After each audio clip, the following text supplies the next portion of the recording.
Hi, it's Steve. Today we'd like to show you how to change the dispenser switch on your washer. It's a really easy job.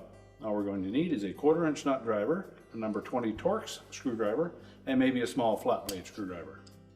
Let me show you how we do it. Now before we begin this repair, the first thing we'll need to do is to disconnect power to the washer. So unplug it, and then we're going to remove 3 screws across the back of this top panel so that we can slide that back and remove it. So just remove these 3 screws.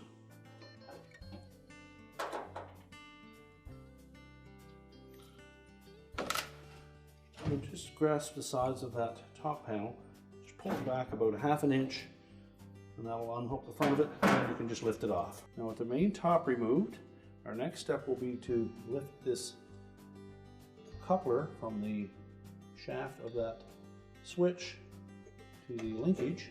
We'll just take a flat blade screwdriver, just go in underneath there and very gently pop that off.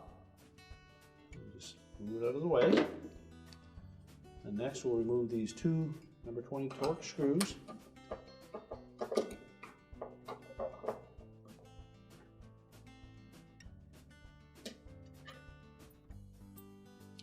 Your model may or may not have the large flat washers with those. We'll just set those aside.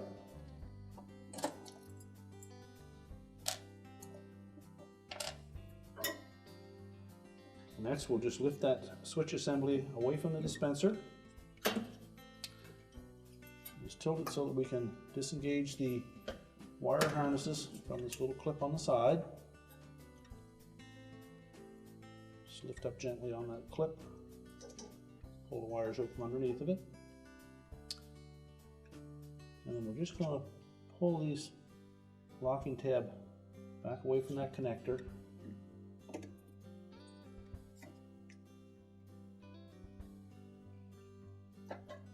You can use a flat blade screwdriver if you need to. Just bend it back enough that you can slide that connector.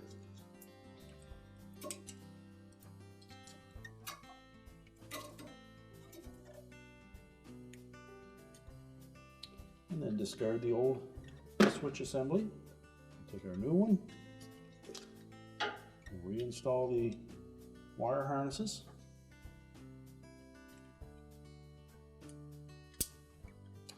Make sure they're firmly pushed in so that that little locking tab engages.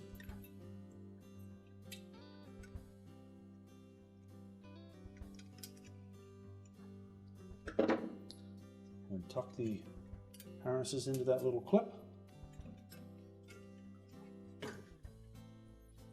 And position it on the side of that dispenser using the 2 locating pins.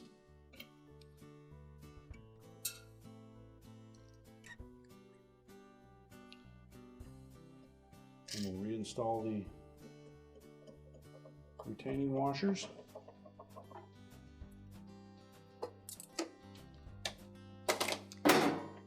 And just rotate that mechanism around. You'll note that there is a flat side on that opening with a little slot in it. Line that up with the output shaft of that motor and just snap it down into place. And now we can put the main top back on. Now when putting the main top back on, we want to set it back a little bit from the back edge of that console so that these 2 tabs can engage these little nylon blocks. Lay it flat, push it forward, that'll hook in the front. And then install the 3 screws across the back. We're now ready to reconnect the power, and our repair is complete.